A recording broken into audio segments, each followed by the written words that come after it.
Bihari.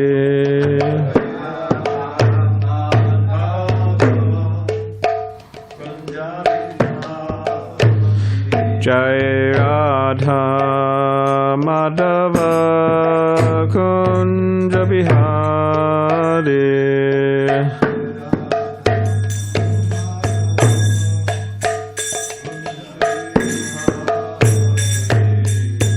Ubijana Vallabha Girivardhari.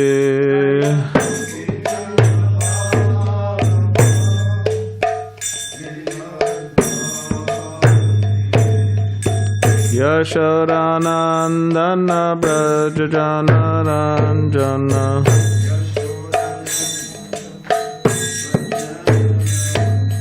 Yashodanandana Brajajana Ranjana.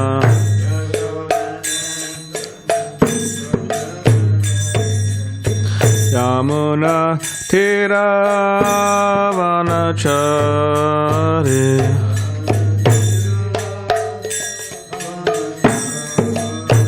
Yamuna Tiravanachari.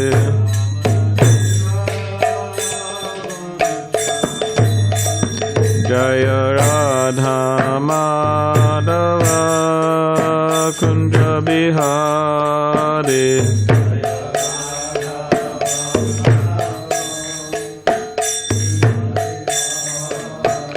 Jaya Radha Madhava Kunja Bihari.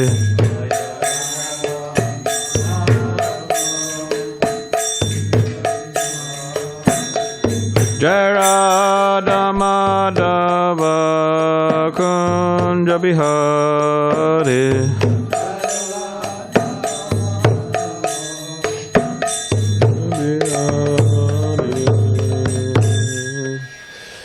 Jayam Vishnupada Paramahamsa Parivrajakacarya Ashtotara Shadashi Srimad Bhagavatam A.C. Bhaktivedanta Swami Prabhupada Ki Jai. Grant Srimad Bhagavatam Ki Jai. All glories to the Sambhava devotees. All glories to the Sambhava devotees. Glories to the Sambhava devotees. Glories to Shri Guru and Shri Garanga. All right. Om Namo Bhagavate Vasudevaya. Om Namo Bhagavate Vasudevaya. Om Namo Bhagavate Vasudevaya.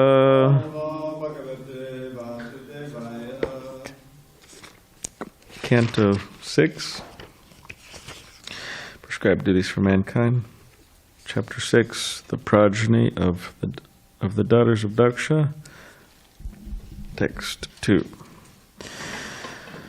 If everyone can please repeat after me. Dasha Dharmaya Kayadad Dvishat Trinava Chendave Bhutangiraha Krishashvebhyo Dve Dve Takshyaya Chaparaha Dasha Dharmaya Kayadad. Huh? Oh yeah? We just had this whole thing about Kashyapa getting 17 wives.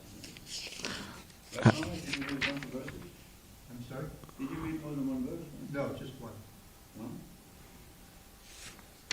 It might have been. Maybe I just look ahead. Go ahead. This might have been from the discussion from the what we called chapter summary yesterday. I'm sorry. Dvishatri Navachendave Bhutangira Kishashebhyo Dve Dve Tarkshaya Chaparaha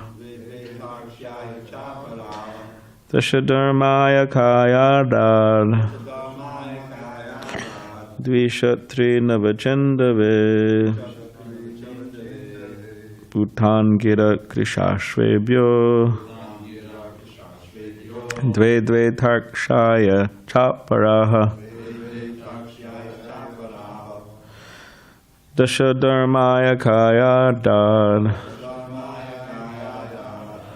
Dvishatri Nava Chandave Bhutan Gira Kushashvebhyo Dve Dve Tarkshaya Chaparaha. Please. Dharmaya Kaya Dharmaya Vishatri Navachendave Bhutangira Kusasvebhyo Vedve Tarkshaya Chaparaha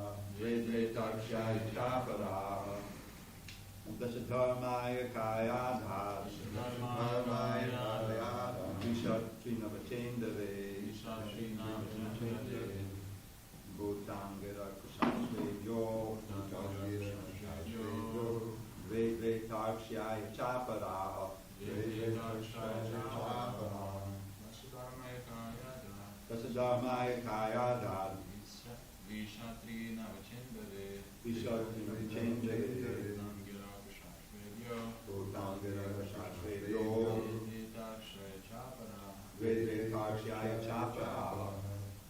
Dasha 10. Dharmaya unto King Dharma, Yamaraj. Kaya unto Kashyapa. Adat gave. Trishat twice 6 and 1. 13. Trinava thrice 9. 27. Cha also in the way unto the moon god. Bhuta Angiraha Krishashvebhyaha unto Bhuta, Angira, and Krishashva. Dve Dve, 2 each. Tarkshyaya again unto Kashyapa. Cha and Aparaha, the balance. Translation and commentary by His Divine Grace, A.C. Bhaktivedanta Swami Prabhupada. He gave 10 daughters in charity to Dharmaraj, Yamaraj, 13 to Kashyapa, first 12 and then one more, 27 to the moon god, and 2 each to Angira, Krishashva, and Bhuta. The other 4 daughters were given to Kashyapa. Thus Kashyapa received 17 daughters in all. So we'll be reading a number of verses.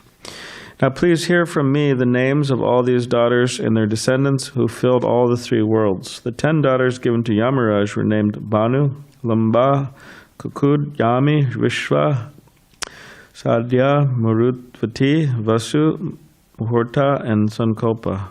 Now hear the names of their sons. O king, a son named Deva Rishabha was born from the womb of Banu, and from him came a son named Indrasena.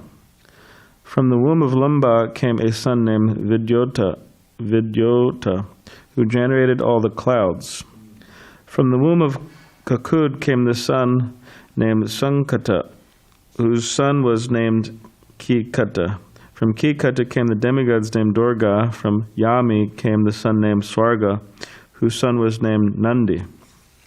The sons of Vishwa were the Vishwadevas, who had no progeny.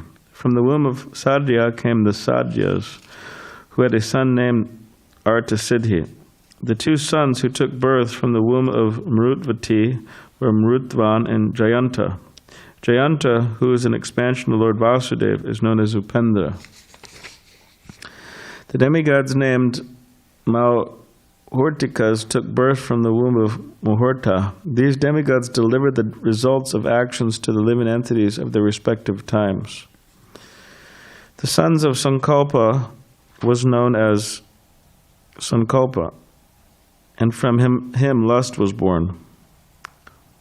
The sons of Vasu were known as the 8 Vasus.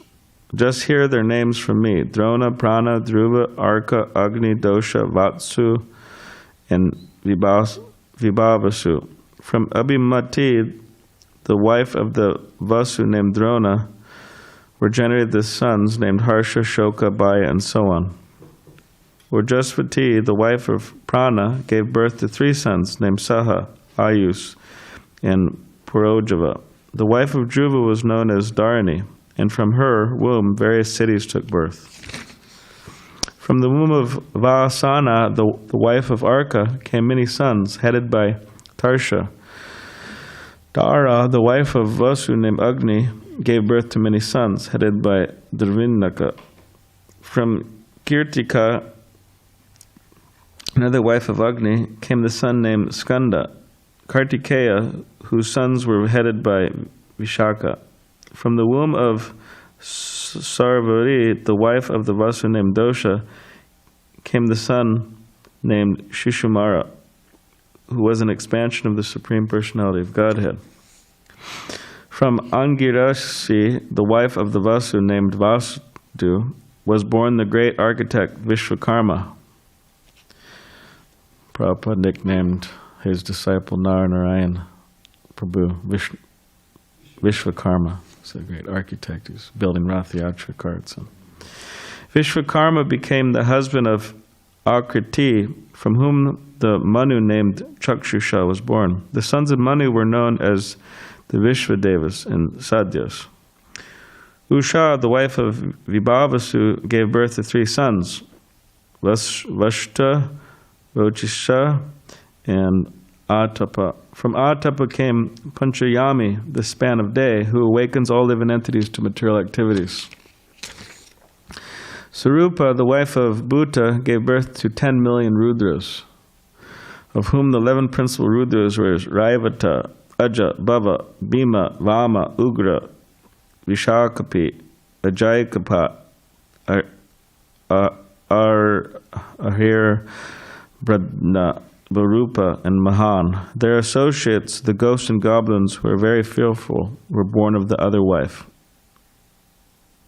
of Bhuta. Purport. Srila Vishwanath Chakravarti Thakur comments that Bhuta had 2 wives. Of them, Sarupa gave birth to 11 Rudras, and the other wife gave birth to the associates of the Rudras known as ghosts and hobgoblins. Text 19. The Prajapati Angira had 2 wives named Svada and Sati. The wife named Svada accepted all the Pitas as her sons, and Sati accepted the Atharvangirasa Veda as her son. Kushashva had 2 wives named Archis and Dishana. And the wife named Archis he begot Damuketu, and in Dishana he begot 4 sons named Vedashira and Devala, Vayuna, and Manu.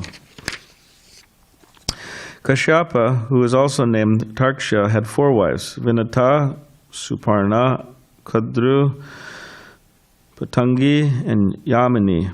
Patangi gave birth to many kinds of birds, and Yamini gave birth to locusts.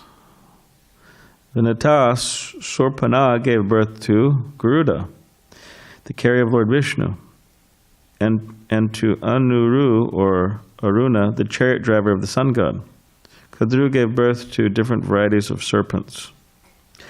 O Maharaj Parikshit, best of the Bharats, the constellations named Kirtika were all wives of the moon god. However, because Prajapati Daksha had cursed him to suffer from a disease causing gradual destruction, the moon god could not beget children in any of his wives. Hey Ross, do you think you could close that door, please, in between the kitchen? Purport. Because the moon god was very much attached to Rohini, he neglected all his other wives. Therefore, seeing the bereavement of these daughters, Prajapati Daksha became angry and cursed him. All right, 24. Thereafter, the king of the moon pacified Prajapati Daksha with courteous words, and thus regained the portions of light he had lost during his disease. Nevertheless, he could not beget children. The moon loses his shining power during the dark fortnight, and in the bright fortnight it is manifest again. O King Parikshit, now please hear from me the names of Kashyapa's wives, from whose wombs the population of the entire universe has come. They are the mothers of almost all the population of the entire universe, and their names are very auspicious to hear. They are Aditi, Diti, Danu, Kashta, Arishta, Surasa, Ila, Muni, Krodavasha, Tamra, Surabhi, Sarama, and Timi. From the womb of Timi, all the aquatics took birth. And from the womb of Sarama, the ferocious animals like the tigers and lions took birth. My dear Parikshit, from the womb of Surabhi, the buffalo, cow, and other animals with cloven hooves took birth. From the womb of Tamra, the eagles, vultures, and other large birds of prey took birth. And from the womb of Muni, the angels took birth. The sons born of Krodavasha were the serpents known as Dandashuka, as well as other serpents and the mosquitoes. All the various creepers and trees were born from the womb of Ila. The Rakshasas, bad spirits, were born from the womb of Surasa. The Gandharvas were born from the womb of Rishta, and animals whose hoofs are not split, such as the horse, were born from the womb of Kashta. O king, from the womb of Danu came 61 sons, of whom these 18 were very important. Dvimurda, Shambhara, Arishta, Hayagriva, Vibhavasu, Ayomuka, Shankushira, Swarbanu, Kapila, Aruna, Puluma, Vishaparva, Eka Chakra, Anutapana, Dhumrakesha, Virupaksha, Viprachiti, and Durja. The daughter of Swarbanu, named Suprabha, was married by Namuchi. The daughter of Vishaparva, named Samarshta, was given to the powerful king Yayati, the son of Nahusha. Vaishvanara, the son of Danu, had 4 beautiful daughters named Upadan Navi, Harishira, Pulama, Kalaka. Hiranyaksha married Upadanavi, and Kratu married Hayashira. Thereafter, at the request of Lord Brahma, Prajapati Kashyapa married Pulama and Kalaka, the other 2 daughters of Vaishvanara. From the wombs of these 2 wives of Kashyapa came 60,000 sons, headed by Nivata Kavacha, who are known as the Paulomas and the Kalakayas. They were physically very strong and expert in fighting, and their aim was to disturb the sacrifices performed by the great sages. My dear king, when your grandfather Arjuna went to the heavenly planets, he alone killed all these demons, and thus King Indra became extremely affectionate toward him. And his wife, Simhika Viprachiti, begot 101 sons, of whom the eldest is Rahu, and the others are the 100 Ketus. All of them attain positions in the influential planets. Now please hear me as I describe the descendants of Aditi in chronological order. In his dynasty, the Supreme Personality of Godhead, Narayan, descended by his plenary expansion. The names of the sons of Aditi are as follows: Vivasvan, Aryama, Pusha, Toshta, Savita, Bhagadata, Vidata, Varuna, Mitra, Shatru, and Urukrama.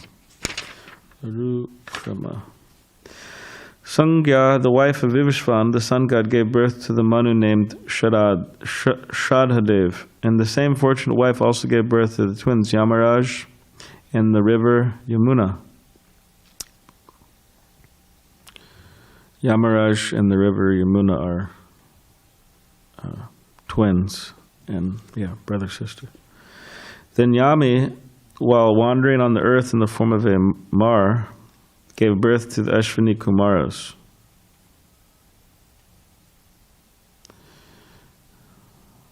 What is this? M-A-R-E.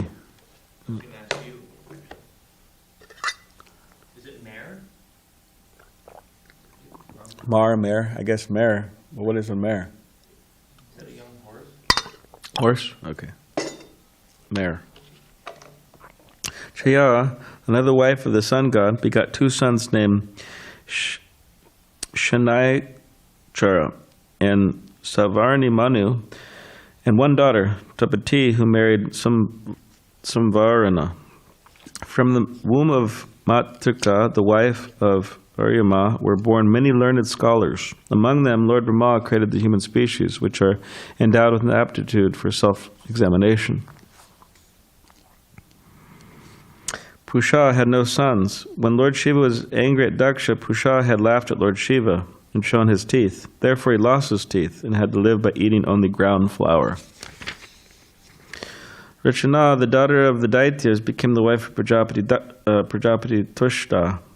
By his semina he begot in her womb two very powerful sons named Sanivesh and Vishwarup.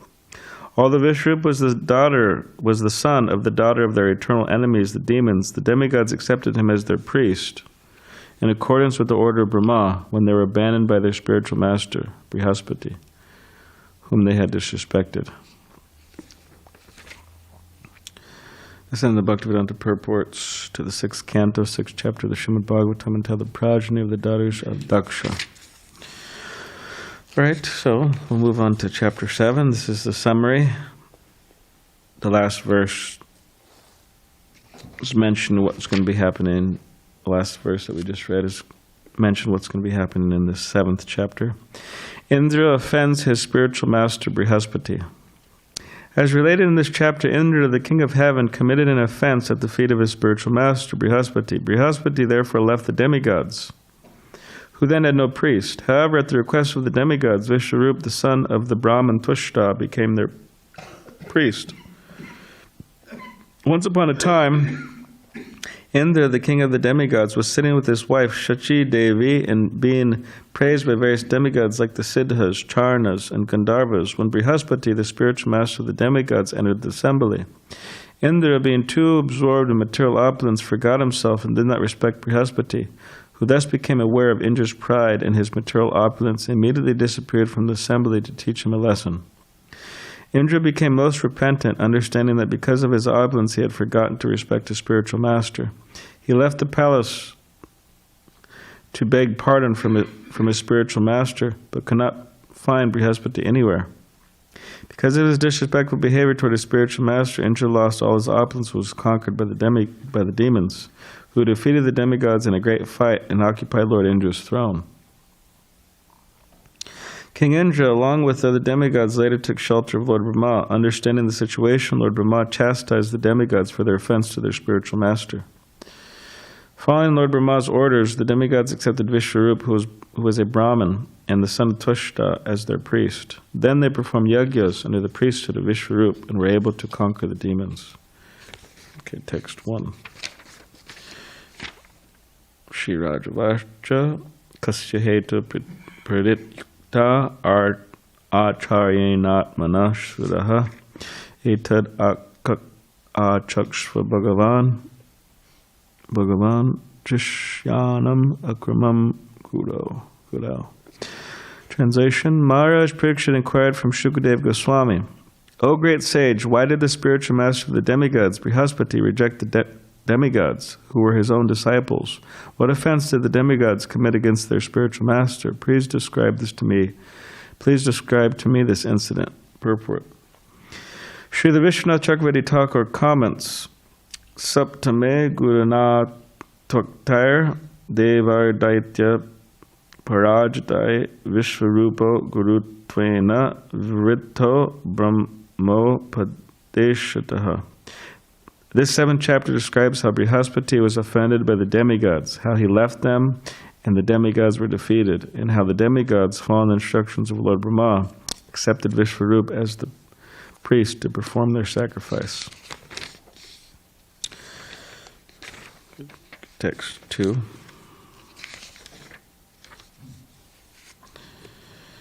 Shukadeva Goswami said, O king, once upon a time the king of heaven, Indra, became extremely proud because of his great opulence of the 3 worlds, transgressed the law of Vedic etiquette. Period. Seated on his throne, he was surrounded by the Maruts, Vasus, Rudras, Adityas, Ribus, Vishwadevs, Sadhyas, Ashwani, Kumaras, Siddhas, Charnas, and Gandharvas, and by great saintly persons.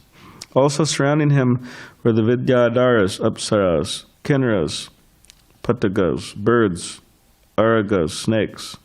All of them were offering Indra their respects and services, and the Apsaras and Gandharvas were dancing and singing with very sweet musical instruments. Over Indra's head was a white umbrella as effulgent as the full moon. Fanned by yak-tail wisps and serve with all the paraphernalia of a great king, Indra was sitting with his wife, Sachi Devi, who occupied half the throne. When the great sage Brihaspati appeared in that assembly, Brihaspati, the best of the sages, was the spiritual master of Indra and the demigods, and was respected by the demigods and demons alike. Nevertheless, although Indra saw his spiritual master before him, he did not rise from his own seat or offer a seat to his spiritual master, nor did Indra offer him a respectful welcome. Indra did nothing to show him respect. Brihaspati knew everything that would happen in the future. Seeing Indra's transgression of etiquette, he completely understood that Indra was puffed up by his material opulence. Although able to curse Indra, he did not do so. Instead, he left the assembly and in silence returned to his home. Indra, the king of heaven, could immediately understand his mistake. Realizing he had disrespected his spiritual master, he condemned himself in the presence of all the members of the assembly. Alas, what a regrettable deed I have committed because of my lack of intelligence and my pride in my material opulences. I failed to show respect to my spiritual master when he entered this assembly, and thus I have insulted him. Text 12. Although I am the king of the demigods who are situated in the mode of goodness, I was proud of a little opulence and polluted by false ego. Under the circumstances, who in this world would accept such riches at the risk of falling down? Alas, I condemn my wealth and opulence. Purport. Sri Chaitanya Mahaprabhu prayed to the Supreme Personality of Godhead, Nadanam Najanam Nasundarim Kavitam Va Jagadishakamaye.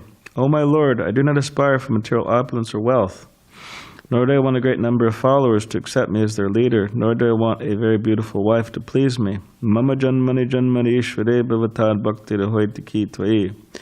I do not even want liberation. All I want, life after life, is to be a faithful servant of your lordship.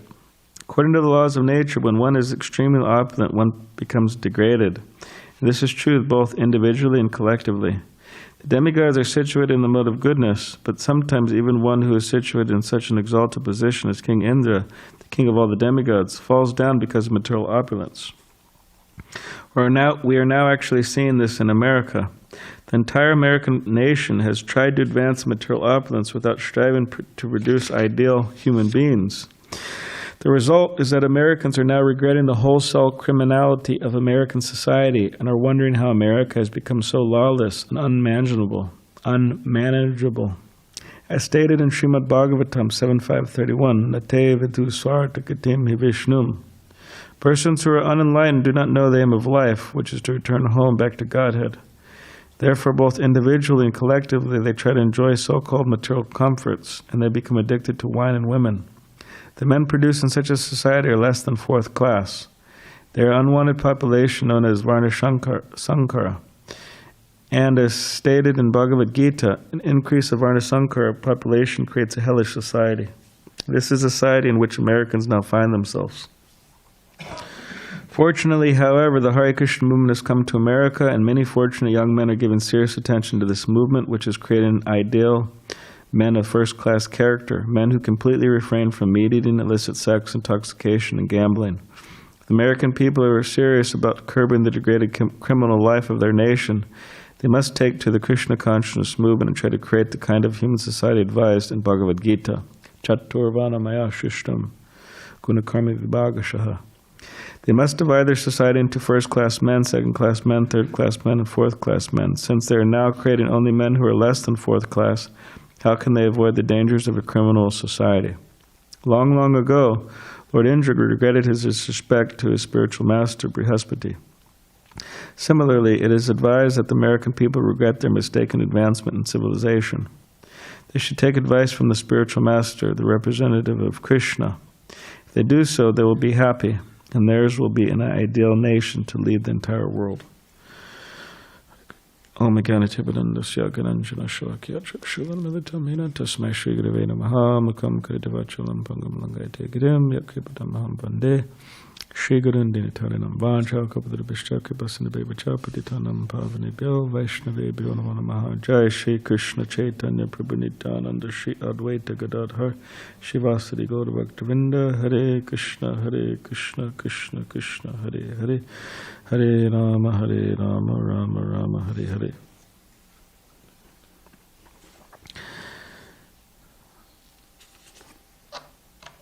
Okay, so tomorrow's verse is 6, 7, 13.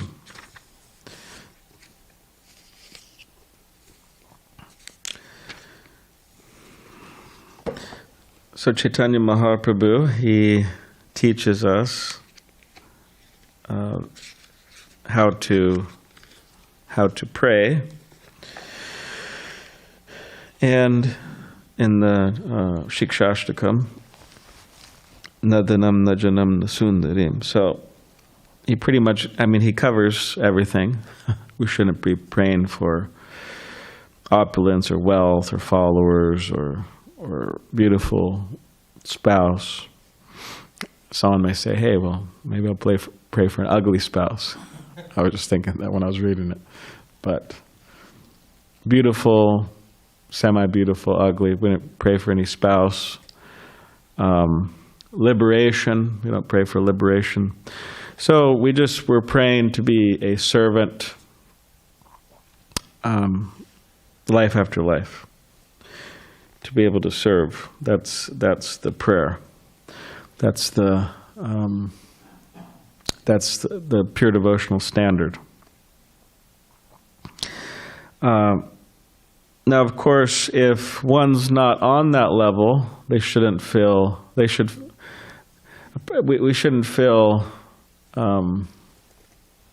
terrible, but we also shouldn't feel great about that. Means we shouldn't feel terrible to the degree where we become discouraged or depressed and want to give up Krishna consciousness, even to whatever degree, give it up to any particular degree. But we should feel bad in the sense that yes, we have such desires. We want to be free of them, and we want to be praying just for service. So that's the standard.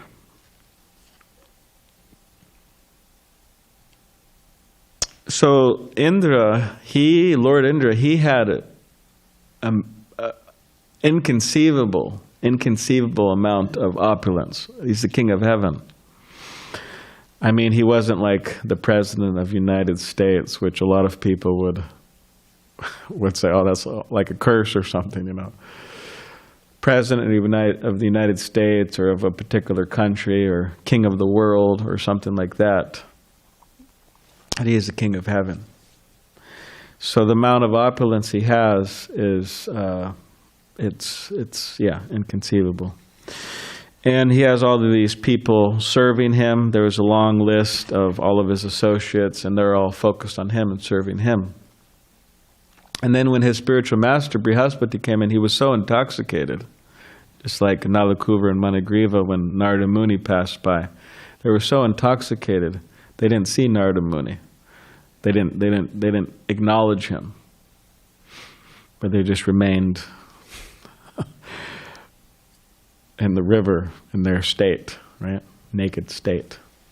So Indra, he didn't acknowledge his spiritual master. He didn't rise up. He didn't offer him a seat. He didn't offer him any welcome.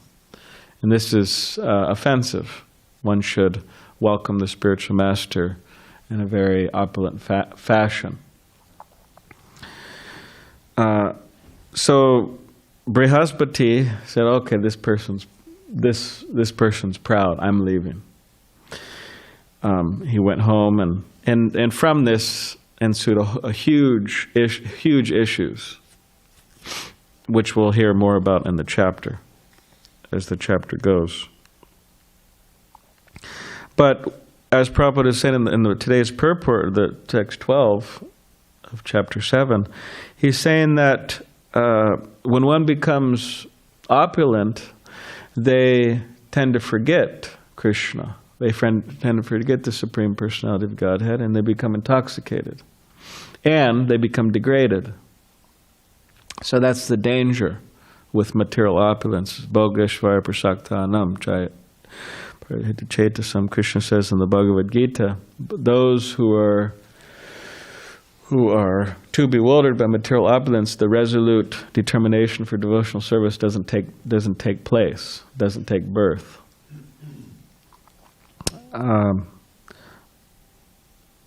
But they fall down, And as Srila Prabhupada saying, we're now actually seeing this in America.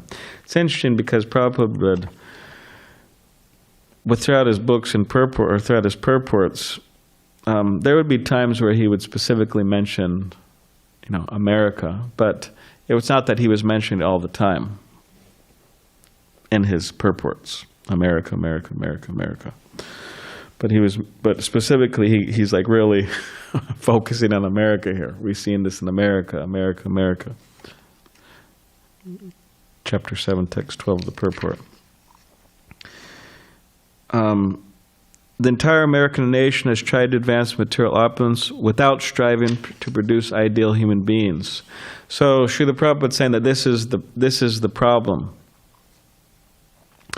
Just making all types of technological advancements, right? Faster, clean air, electric cars, and building skyscrapers and breaking them down and building more, breaking and building, and making more advanced forms of phones, right? Always trying to add new little features to phones, right? Faster internet, faster, all different types of applications, millions of applications. All along, not at all practically focusing on the important aspect of human life, and that is becoming ideal human beings. They're not producing ideal human beings, to say the least. And it's amazing because not only are they not ideal human beings, but they're proud about it. And they don't see how they're not ideal human beings. It's amazing, actually. Like, it's completely mind-boggling. Like, you're not an ideal human being for so many different reasons, but you're proud about it. For example, I don't want to get too much into this, but like authorities, they're supposed to be authority. They're supposed to be good authority. Authority by nature means they're persons of good character, moral character. They don't do criminal things. For example, teachers. Teachers are supposed to be the ideal example. Like Srila Prabhupada says that, okay, if a teacher is smoking a cigarette, they can't be telling their students, okay, don't smoke. Which nowadays, the problem in the world is that people think they could be teachers and be immoral people. And usually they're like, sometimes they're leading, if not all the time, leading immoral people. But also you have to be careful. People are growing up in this society. This is what they're conditioned by. That my authorities, my teachers, they don't have good behavior. And then people are conditioned by this, so then they come to Krishna consciousness, and they also may think, oh, I could become a teacher and have unacceptable behavior, not high moral behavior. But for example, like within the universities, there's plenty of scandals, just as there are in any circle. In the academic circle, there's scandals. In the political circle, in the religious circle, there are always some things to gossip about, right?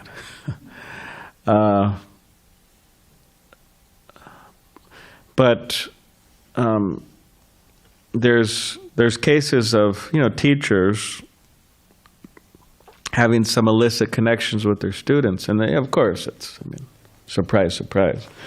it's not much of a surprise. But there's one fellow, and I'm not going to get into any details because it was just unnecessary, but so many occasions for years having illicit connections with his students, men having connection with women.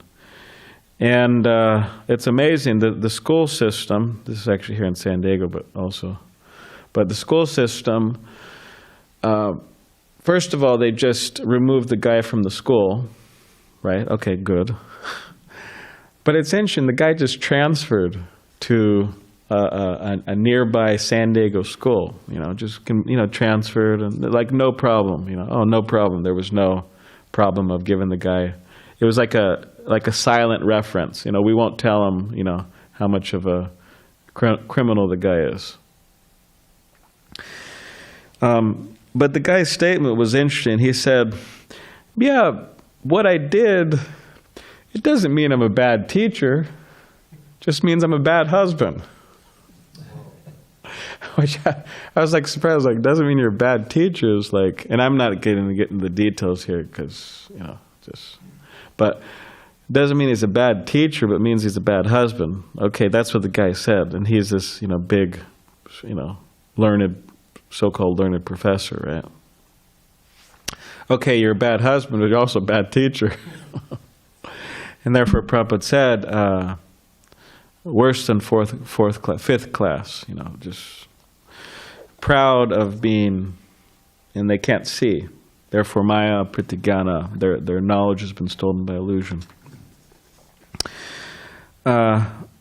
So, and therefore you have authorities like this, and then and then just people in general, they become like this, more or less.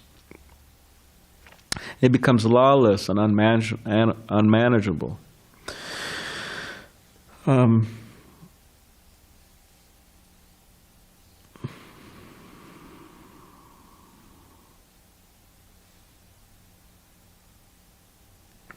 So,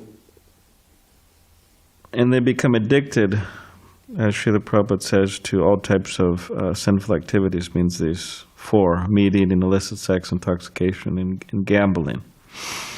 And the society becomes a hellish society. So Srila Prabhupada said that fortunately the Hare Krishna movement,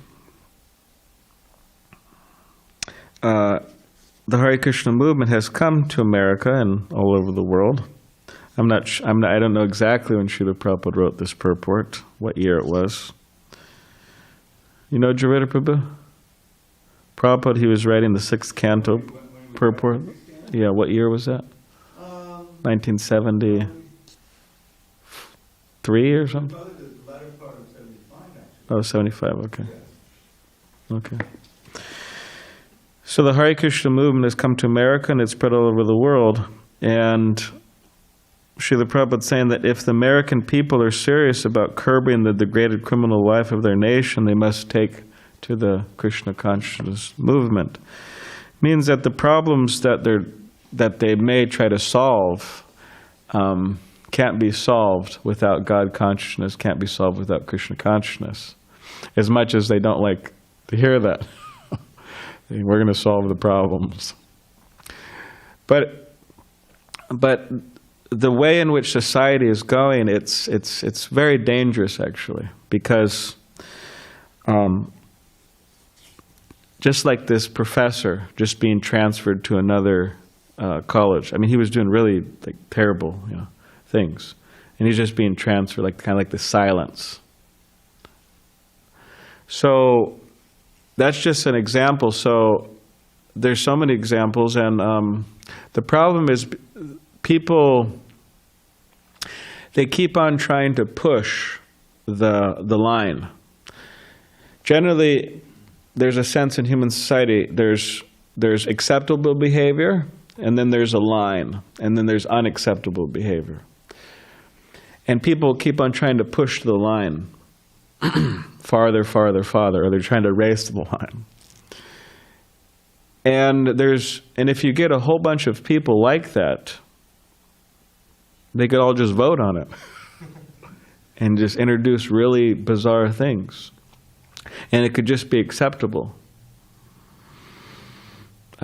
Generally, this goes into the realm of which religionists or which traditional people would call perversion. Generally, surprise, surprise, they're pushing the lines in terms of sexuality, because what else do they know besides that? They push it in terms of eating, sleeping, it's like, okay, whatever. But yeah, they try to push that too, but eating, sleeping, and mating, they try to push this, the line.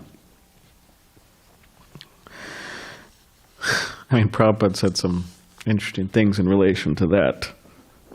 And advancement of Kali Yuga, pushing the line in terms of meat eating.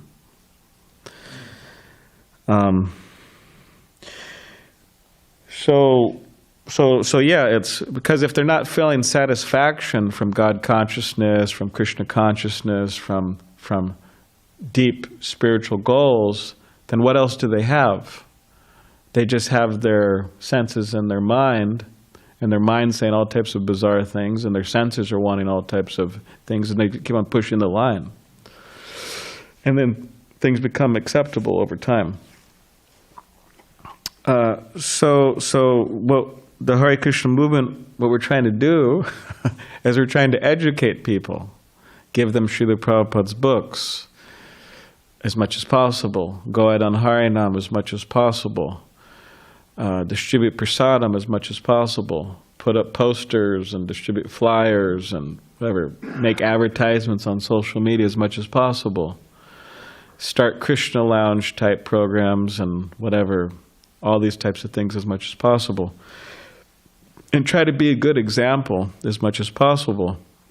And hopefully we could we could help people. And yeah, we will be able to help people if we do that.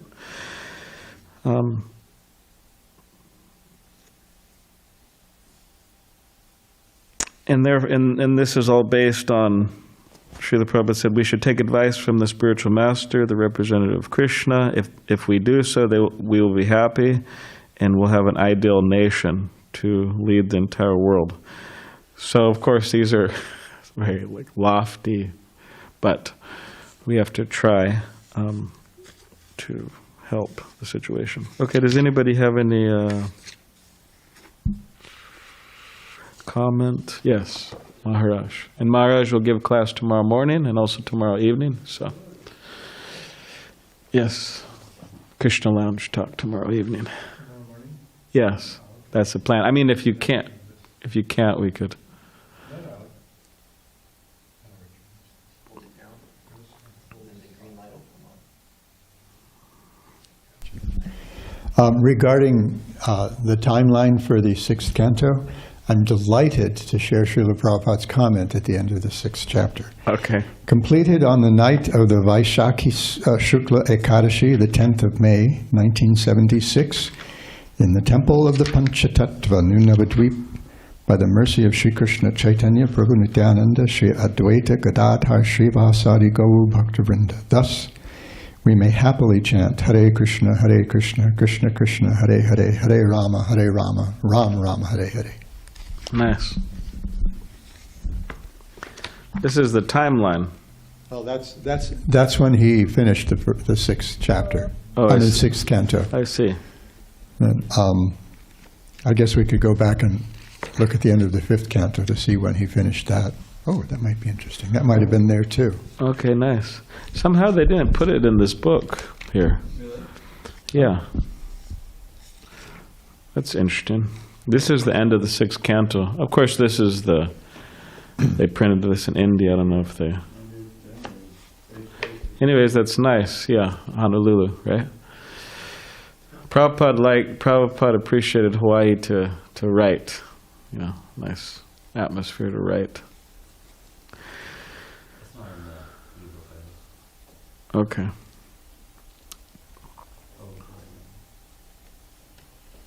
Is it in the ebook? It's not in the ebook either. maybe I'm wrong. Mom was looking at an ebook. Yeah, this is a Kindle. Okay, then Okay, it is in the ebook. Yeah. I'm looking at scrolling back for the end of the 5th canto. I think fifth. Because I remember that he also did a lot of work on the 5th canto in Honolulu as well. Oh, there's no note here. Yeah, Prabhupada wouldn't always put a note, right? Sometimes he put a note where he ended the canto. It was nice, yeah. Okay, Yeah, I have a question concerning being bewildered by material opulence. yes. I might be guilty of that a little bit, so maybe you can explain, what degrees there are of that and where it becomes dangerous. And Okay. thank you. Well, just because a person has material opulence, which I guess nowadays people would translate mostly into money, it doesn't mean that they have to become bewildered, but they should just be intelligent about how they use their money, careful. Because with money there could be a lot of waste and corruption, that could corrupt a living entity. It means become immoral by using money in certain ways, so you have to be careful. But generally with those with money, they're just advised to, or not generally, actually at all times, they're advised to take care of their basic necessities and then to give some in charity. And the best type of charity is charity for spreading the Hare Krishna movement, or you could say part of spreading the Hare Krishna movement, one thing is to maintain a building, because it's a temple and it's a place where people come for Krishna consciousness, so that's also spreading Krishna consciousness. And as Prabhupada told one of his disciples in Juhu, India, about his particular temple, the Juhu temple, he told Tamal Krishna Goswami this. He said, "You shouldn't let 1 inch of this property deteriorate." It's quite interesting. So it's a bit of a challenge, because if you walk the whole property every inch, nature of time, things break, things deteriorate, things need to get replaced. So it's a constant kind of struggle to keep things, but it's important for those who have the ability to give towards that, and those who have the ability to maybe work on keeping things. Like for example, okay, there's a missing light bulb in the chandelier. Of course, this is a very easy one, but not always. To replace it, or something's breaking there. Okay, let me replace it, or let me fix it, something like that. But yeah, there's different degrees of bewilderment. Sometimes people, for example, they give,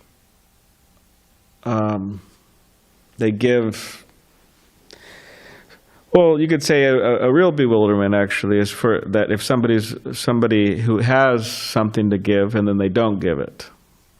That's called miserliness. To be a miser. That's real bewilderment. If somebody who has the ability to give, they don't give. That's like yeah. Or you could say a higher stage from that is that they take their money and they do sinful things. That's like the worst. Second worst is they have the money and they don't give it to for spiritual purposes. Third worst is that they have money, but they gave very little. Right? Like once in a blue moon. If somebody really presses them. And fourth is they give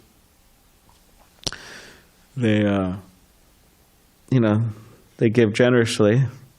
And fifth is they just give it all. But generally, people, it's not. Even Rupa Goswami, he was saying there should be percentages of, you keep some for what do you call emergencies and So, but generally, somewhere there's a balance. Okay, we need to take care of the basic necessities in terms of those dealing with material opulence, which these days translates into money. There's a balance. Okay, take care of basic necessities and also give generously for important things to spread Krishna consciousness. Of course, people could be materially bewildered without any money also, right? Like you see these people in Ocean Beach. We would joke, there's so many gods and goddesses in Ocean Beach. And, they have very little money, they're living on the beach. Somehow or other, they're getting their, food, they're getting their intoxication, and they're just materially bewildered, You could say bewildered by the material opulence of Ocean Beach and, Southern California. It doesn't mean just, there's many people bewildered, also without much material opulence. So, anyways, does anybody have any other last? Is there any online contributions?